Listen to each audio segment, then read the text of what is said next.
நீங்கள் ஒரு வருடத்திற்கும் மேலாக கருத்தரிக்க முயற்சி செய்தும் இன்னும் கருத்தரிக்கவில்லையா? நோவா IVF இன் முன்னணி கருவுறுதல் நிபுணர்களுடன் இலவசமாக ஆலோசனை செய்யுங்கள். எங்களாலையும் எதுவும் எந்த ஃபீல்ட்லயும் சாதிக்க முடியும்னு அவங்க ப்ரூவ் பண்ணிட்டு இருக்காங்க. வண்டர்ஃபுல் ஃபெஸ்டிவல் இங்க விழுப்புரத்துல. சக உயிரை மதிக்க தெரியாத நீ மனுஷியா? சக உயிருக்காக நாங்கள் தாய் உணர்வோடு போராடுவோம் சொல்றாங்களே, இவர்கள் மனுஷியா? எங்களுடைய சங்கத்தில வந்துட்டு அப்பெல்லாம் நாங்க கஷ்டப்பட்டோம். ஆனா இப்ப அப்படி கிடையாது. எல்லாரும் படிப்புல முன்னேறி வராங்க. 2024ல மிஸ் குவாகம் அழகியா வந்துட்டு நான் முதல் பரிசு வென்றிருக்கேன். எங்கேயோ ஒரு மூலையில நடந்துட்டு இருந்த இந்த திருவிழா இன்னைக்கு திருநங்கைகளால உலக அறிய வச்சிருக்கோம். வருஷத்துல ஒரு தடவை இந்த நாளுக்காக நாங்க சந்தோஷத்துல இருந்தாலும் மற்ற 364 நாட்களும் நாங்க ரொம்ப நரக வேதனையில தான் இருக்கோம். படுக்கையை விரிச்சு கற்பழிக்கிறதை விட பாசத்தை காட்டி கற்பழிக்கிற திருநங்கைகளுடைய வாழ்க்கை ரொம்பமா கஷ்டத்துல தான் போயிட்டு இருக்கு. வண்டர்ஃபுல் ஃபெஸ்டிவல் இங்க விழுப்புரத்துல ரொம்ப பியூட்டிஃபுல்லா இருந்துச்சு.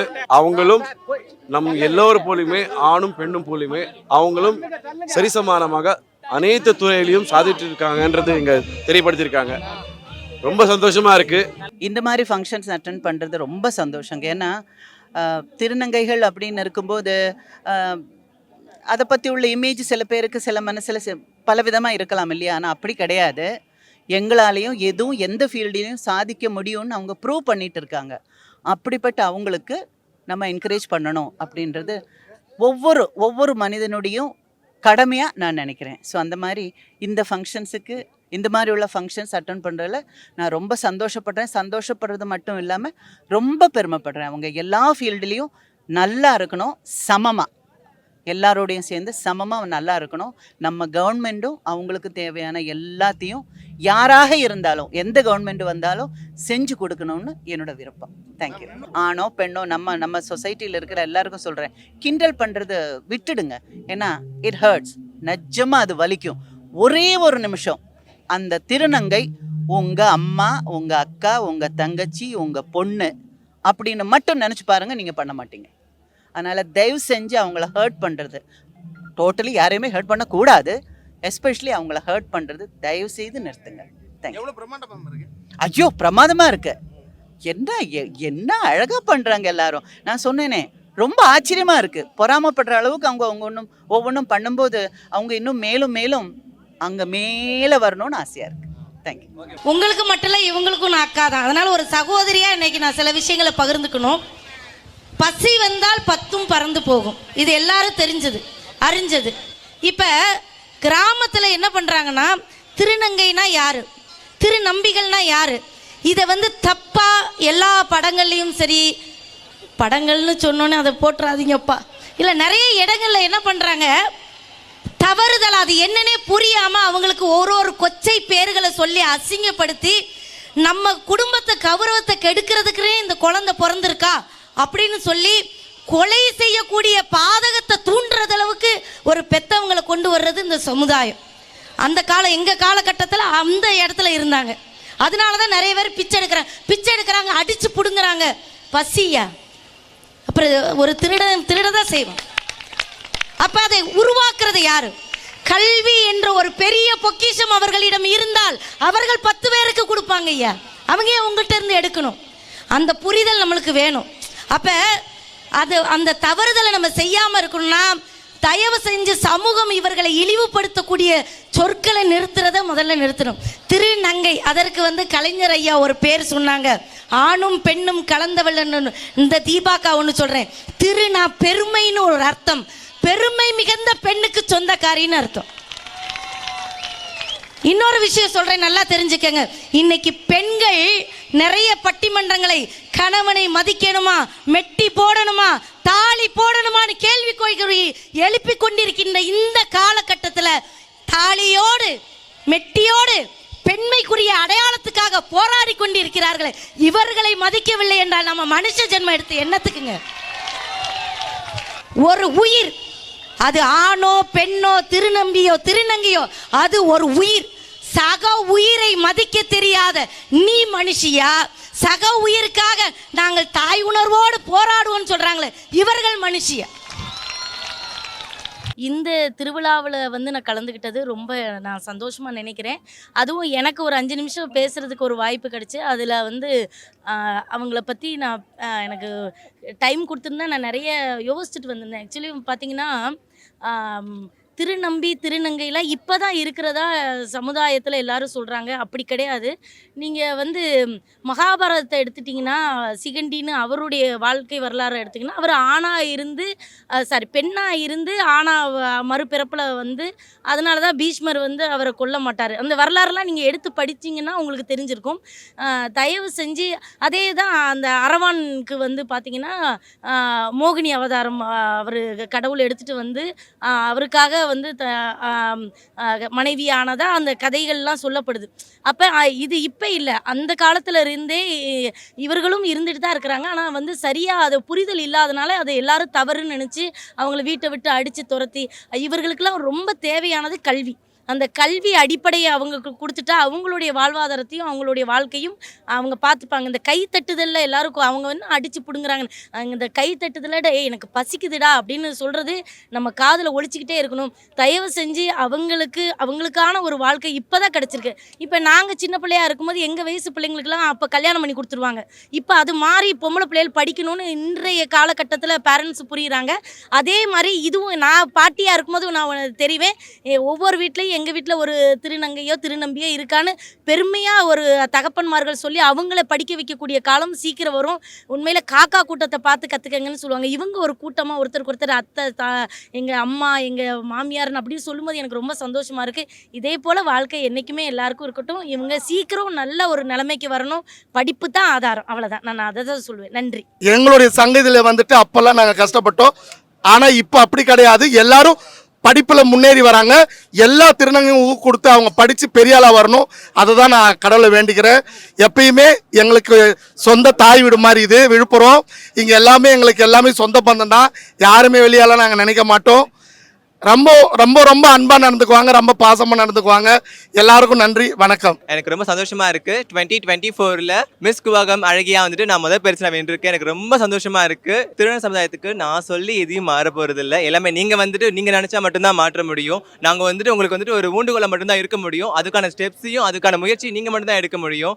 இப்போ நான் முயற்சி எடுத்தேன். ஒரு நாட்டுப்புற நடன கலைஞர், நான் ஒரு அம்மன் வேஷம் விட்டு தெருவா டான்ஸ் ஆடி நான் அப்படி வந்த ஒரு பிள்ளை இப்போ இங்க வந்துட்டு ஒரு அழகியா நின்றுட்டு இருக்கேன். இதே போல வந்து சூப்பர் நேஷனல் ஐகான் ஆஃப் இந்தியான்னு சொல்லிட்டு கேரளாவில் கொல்லூரில் நடத்தின பெண்களுக்கான நிகழ்ச்சியிலையும் நான் 3ஆவது பரிசு வென்று இருக்கேன். எனக்கு ரொம்ப சந்தோஷமா இருந்துச்சு. ஸோ இதோட செகண்ட் ஸ்டெப், அடுத்த ஸ்டெப் வந்துட்டு பார்த்தீங்கன்னா மிஸ் இந்தியாவில் தான் இருக்கும். ஸோ இங்கே நீங்கள் எனக்கு கொடுத்த அத்தனை சப்போர்ட்டையும் நீங்கள் அங்கேயே எனக்கு கொடுக்கணும். அதை நான் ரொம்ப எதிர்பார்ப்பேன். நீங்கள் எனக்கு கொடுக்க சப்போர்ட் எல்லாத்தையும் நான் உங்களுக்கு பெருமையாக கொடுக்க போகிறேன். மக்களுடைய பார்வையில் முழுசாக மாறலைனாலும் பாதி அளவுக்கு மாறி இருக்கு. ஏன்னா வந்து படித்த பெண்களும் சரி ஆண்களும் சரி சாதாரண மக்களாக பார்க்க ஆரம்பிச்சிட்டாங்க. அவங்க வேலை செய்கிற இடத்துல வந்துட்டு தேவையில்லாத தொழில்களை வந்து தொந்தரவு பண்ணுறது இல்லை. ஸோ அவங்க வந்துட்டு அக்ரி பண்ண ஆரம்பிச்சிட்டாங்க. அதே போல் வந்துட்டு மீதம் இருக்கிற கிராம சைடில் இருக்கவங்களும் சரி, ஒரு திருநங்கையும் சரி, ஒரு திருநம்பியும் சரி, ஒரே மாதிரி பாருங்கள். எல்லாருமே வந்துட்டு உங்கள் வீட்டு பிள்ளைங்க தான், வேறு யாருமே கிடையாது. நீங்கள் அந்த மாதிரியான பார்வை கொடுத்தாலே போதும். நாங்கள் வந்துட்டு உங்களுக்கு எந்த ஒரு தொந்தரவுமே போகிறது கிடையாது. கவர்மெண்ட் நீங்கள் எங்களுக்கான வந்துட்டு ஹெல்பர் போர்ட்லேருந்து ஒரு லோன் அப்ளை பண்ணி கொடுத்தாலே போதும். படிக்கிறவங்களுக்கு ஒரு ஹெல்ப்ஃபுல்லாகவும் இருக்கும், சுயதொழில் ஆரம்பிக்கிறவங்களுக்கு ஹெல்ப்ஃபுல்லாக இருக்கும். ஏன்னா படித்தவங்க வந்துட்டு வேலைக்கு போயிடுறாங்க. படிப்பறிவாத வந்து சில திருநங்கைகள்லாம் வந்துட்டு பாலி தொழிலுக்கும் தேவையற்ற வந்துட்டு அந்த பிச்சை தொழிலுக்கும் போயிட்டு இருக்காங்க. ஸோ அந்த தொழிலாம் மாறணும் அப்படின்னா நீங்கள் ஃபஸ்ட்டு எங்களை மாற்றி கொடுங்க. நீங்கள் மாற்றி கொடுத்து நாங்கள் மாறல, நீங்கள் அப்புறம் எங்களை கேட்கலாம். நீங்கள் ஃபஸ்ட்டு மாற்றி கொடுங்க, நாங்கள் மாறுவோம். என்னுடைய அம்மா காலத்தில் மாறலை, என் காலத்தில் பாதி மாறிடுச்சு. என் பிள்ளைங்க காலத்தில் முழுமையாக மாறணும். அதுக்கு நீங்கள் தான் வந்துட்டு ஒத்துழைப்பு கொடுக்கணும். அனைவருக்கும் வணக்கம். என்னுடைய பேர் வர்ஷா. நான் MBBS student. Shri Manakula Vinayagar medical காலேஜில் எம்பிபிஎஸ் படிச்சுட்ருக்கேன். இதுதான் என்னுடைய ஃபஸ்ட்டு இந்த குவாகம் ஃபெஸ்டிவல் வர்றதும் ஃபஸ்ட்டு தான், இந்த ஸ்டேஜ் ஏறதும் ஃபஸ்ட்டு தான். ரொம்ப ஹாப்பியாக நான் ஃபீல் பண்ணுறேன். பிகாஸ் நான் ரொம்ப எஃபெக்ட் போட்டிருந்தேன் ஸோ இந்த ஸ்டேஜுக்காக. ஸோ அதோடைய பலன் தான் இந்த வெற்றி நான் ரொம்ப கருதுகிறேன். So thank you to all. இந்த ஸ்டேஜுக்கு வரதுக்கு நான் ரொம்ப ஸ்ட்ரகிள்ஸ் பண்ணேன். பிகாஸ் என்னை எல்லாருமே சொன்னாங்க, நீ உன்னோட ஃபீல்டு வேறு, ஸோ நீ எதுக்கு இந்த மாடலிங் ஃபீல்டை போகிறேன்னு சொல்லி சொன்னாங்க. ஸோ நான் அவங்களுக்காக என்ன சொல்ல வரேன்னா எல்லா ஃபீல்டுமே ஒரு ஃபீல்டு தான். ஸோ நம்ம எது நம்மளுக்கு செய்யணும்னு நினைக்கிறோமோ அதை நம்ம செஞ்சால் கண்டிப்பாக அதோடைய வெற்றி நம்மளுக்கு கண்டிப்பாக நிச்சயம். எல்லா ஊர்லேருந்து எல்லா திருநங்கைகளும் வந்திருக்காங்க. நாங்கள் வந்து எல்லாமே வந்து இந்த 3 நாள் வந்து உலகத்தில் இருக்க ரொம்ப சந்தோஷமாக இருக்கிற நாளாக இருக்க போகுது. செவ்வாய்க்கிழமை வந்து தாலி கட்டுற நாள் இருக்குது, புதன்கிழமை தாலி இருக்கிற நாள். அதான் ரொம்ப ரொம்ப முக்கியமான நாள். என்னை பொறுத்த வரைக்கும் பார்த்தீங்கன்னா என்னோட கூட இருக்கிற எல்லாம் என்னுடைய திருநங்கை பெண்கள், பிள்ளைகள், என்னுடைய பேத்திகள் எல்லாத்தையும் கூட்டு வந்திருக்கேன். ஏன்னா வந்து என் புருஷனுக்கு வருஷத்தில் பண்ணுற கடமையாக அது நினச்சி நான் எந்த ஊரில் எந்த ஷூட்டிங் இருந்தாலும் இங்கே வந்து நான் வந்து இந்த ஃபங்க்ஷன் கலந்துப்பேன். எங்கேயோ ஒரு மூலையில் நடந்துட்டு இருந்த இந்த திருவிழா இன்னைக்கு திருநங்கைகளால் உலக அறிய வச்சுருக்கோம். அதனால் இந்த திருவிழாக்கு நாங்கள் தான் ஸ்பெஷல்னு சொல்கிறேன். இங்கே நிறைய ஃபேஷன் ஷோலாம் நடக்கும். ஃபர்ஸ்ட் ஆஃப் ஆல் சென்னையில் இருக்கவங்க ஒரு தொண்டு நிறுவனமாக சேர்ந்து முன்னாடி நாள் ஷோ பண்ணுவாங்க. அடுத்தது தமிழ்நாட்டில் இருக்கிற திருநங்கைகள் தலைவியெல்லாம் ஒன்று சேர்ந்து அடுத்த நாள் இந்த அழகி போட்டி நடத்துவாங்க. அப்புறம் நிறையா விதமான விளையாட்டு கேம்ஸ் அந்த மாதிரிலாம் இருக்கும். நான் ஆல்ரெடி கேரளாவில் மிஸ் கேட்டகரியில் டைட்டில் வின் பண்ணியிருக்கேன் கொல்லமில். அது தொடர்ந்து அடுத்தடுத்த ஒரு நல்ல ஒரு பிளாட்ஃபார்ம் கிடைக்கும் அப்படின்னு சொல்லிட்டு இந்த ஷோவில் ஸ்பெண்ட் பண்ணுறேன். இதில் வின் பண்ணால் எனக்கு சந்தோஷம்தான். அதே மாதிரி யார் வின் பண்ணாலும் எனக்கு அது பெருமை தான். என்ன சொல்கிறது, வென்றால் மகிழ்ச்சி தோற்றால் பயிற்சின்ற மாதிரி எதுவாக இருந்தாலும் அக்செப்ட் பண்ணிக்க நான் தயாராக இருக்கேன். உலகத்திலேயே ரொம்ப சிறந்த நாள்னா இந்த நாள் தான் சொல்லலாம். இந்த ஃபங்க்ஷன் எப்போ வரும் நாங்கள் காத்திருப்போம். இந்த ஃபங்க்ஷனுக்காக நாங்கள் காத்திருந்து அதுக்காகவே நாங்கள் ப்ரிப்பேர் பண்ணி அதுக்காக எல்லாம் பார்த்து வாங்கி எல்லாம் ஜுவல்லரியிலேருந்து எல்லாமே பார்த்து செஞ்சு நாங்கள் வருவோம். ஆனால் கடைசி நாள் இந்த ஊரை விட்டு நாங்கள் போகையில் ஒரு விதவை கோலம் கொண்டு நாங்கள் எங்கள் மனசு ரொம்ப கஷ்டப்பட்டு ரொம்ப வேதனையோட இந்த ஊரை விட்டு நாங்கள் போவோம். அப்போ என்னைக்கு நம்ம மறுபடியும் மீண்டும் சந்திப்போம் அப்படின்னு சொல்லி அந்த நாளுக்காக ரொம்ப காத்திருப்போம். வருஷத்தில் ஒரு தடவை இந்த நாளுக்காக நாங்கள் சந்தோஷத்தில் இருந்தாலும் மற்ற 364 நாட்களும் நாங்கள் வந்து ரொம்ப நரக வேதனையில் தான் இருக்கோம். இதுக்கு வந்து அம்மா அப்பா பேசிட்டாங்கன்னா இதிலிருந்து நாங்கள் மீளலாம். இப்போ வந்து திருநங்கைகள் எத்தனையோ துறைகளில் டாக்டராக இருக்காங்க, இன்ஜினியராக இருக்காங்க, எவ்வளோ துறைகளில் திருநங்கைகள் சாதிச்சுக்கிட்டு இருக்காங்க.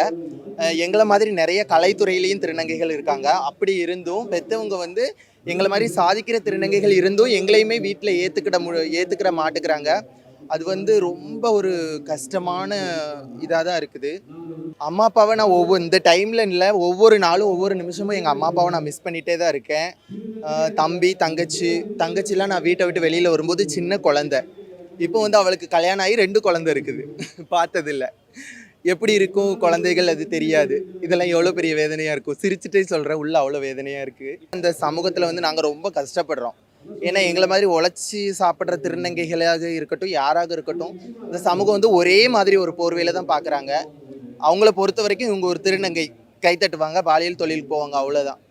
அப்படி இருக்கிற பட்சத்தில் உங்கள் குழந்தைய நீங்களே ஏற்றுக்கிடலைன்னா வெளியிலேருந்து வரவங்க எப்படி ஏற்றுக்குவாங்க? 3வது மனுஷங்களால் என்ன தெரியும்? நீங்கள் பெற்று வளர்த்து என்னென்னலாமோ பண்ணி இவ்வளோ உயரத்துக்கு ஆளாக்கியிருக்கீங்க, நீங்களே ஏற்றுக்கல, 3வது மனுஷங்களை ஏற்றுக்கிடலை அப்படிங்கிறத வந்து நம்ம என்ன சொல்ல முடியும்?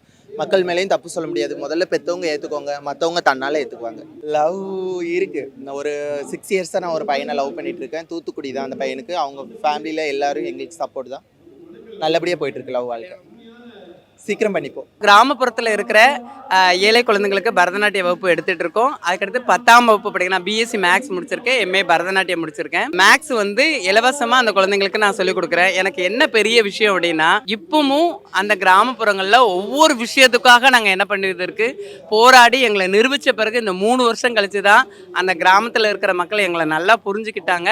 இப்போ நிறைய குழந்தைங்கள் திருவாசகம், தேவாரம் இதெல்லாம் பாடுறதுக்கு வராங்க எங்கள் கோயிலுக்கு, அண்ணாமலையார் கோயிலுக்கு. இந்த மாதிரி விஷயங்கள் நிறைய நடக்க, அதோடு சேர்ந்து பரதநாட்டிய கலையை இலவசமாக சொல்லி கொடுத்துட்ருக்கோம். எனக்கு சின்ன வயசுலேருந்தே உண்டு. நான் இடுப்பில் தான் வச்சு குடத்துல தண்ணி எடுப்பேன். எங்கள் அம்மாவுக்கு அந்த புரிதல் உண்டு. எங்கள் தெருவில் யார் எனக்கு கிண்டல்கள் கேலி பண்ணாலும் எங்கள் அம்மா எனக்கு முழு சப்போர்ட்டாக இருந்திருக்கிறாங்க. உண்மையாலுமே திருநங்கைகள் நினச்சிங்கனாலே அவங்க வசலுக்கு போவாங்க, இல்லை ஏதாவது பாலியல் தொழிலுக்கு தான் போவாங்க. திருநங்கைகளுக்கும் திறமை இருக்குது.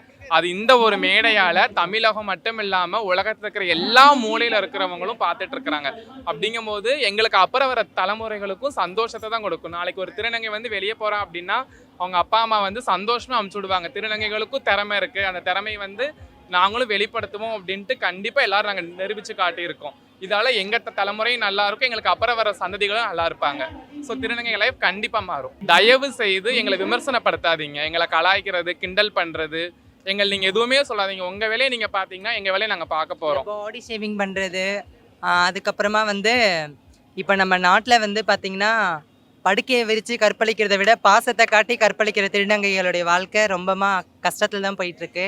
அந்த மாதிரி எல்லாருமே எல்லாம் ஒவ்வொரு ஆண்களும், ஒரு சில ஆண்கள் உண்மையாக இருக்கீங்க, ஒரு ஆண்கள்லாம் ரொம்ப பொய்யா ஃபேக்காக பழகுறீங்க.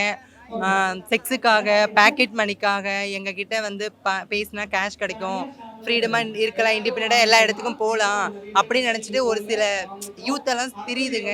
தயவு செஞ்சு அவங்களாம் கொஞ்சம் திருந்திருங்க. ஏன்னா நாங்கள் யாரையும் போய் டிஸ்டர்ப் பண்ணுறது கிடையாது. இப்போ வரைக்குமே நாங்கள் வந்திருக்கோம், எந்த ஒரு பையன்கிட்டையுமே போய்ட்டு எங்கள் நம்பர் கொடுங்க உங்கள்கிட்ட பேசுகிறோம், அந்த மாதிரிலாம் யாரும் எதுவும் பண்ணது கிடையாது.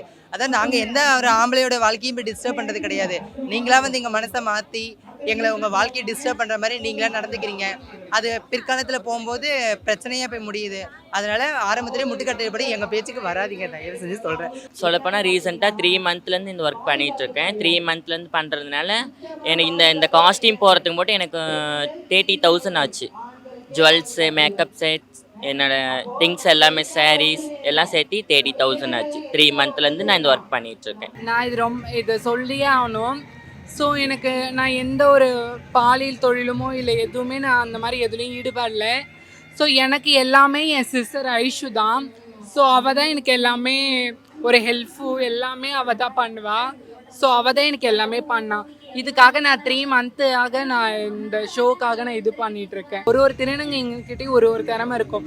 என்ன மாதிரி எத்தனையோ எம்பிபிசி வரலாம், எத்தனையோ கலெக்டர் வரலாம், எத்தனையோ ஐஏஎஸ் வரலாம், எவ்வளோ பேர் நிறைய பேர் இருக்காங்க. ஸோ பேரண்ட்ஸ் நீங்கள்லாம் உங்கள் குழந்தைங்கள வீட்டை விட்டு நீங்கள் தனியாக என்ன மாதிரி எங்கள் பேரண்ட்ஸை மாதிரி நீங்கள் ஒதுக்காதீங்க. அவ்வளவுதான். Thank you to all. நீங்கள் ஒரு வருடத்திற்கும் மேலாக கருத்தரிக்க முயற்சி செய்தும் இன்னும் கருத்தரிக்கவில்லையா? நோவா IVF-இன் முன்னணி கருவுறுதல் நிபுணர்களுடன் இலவசமாக ஆலோசனை செய்யுங்கள்.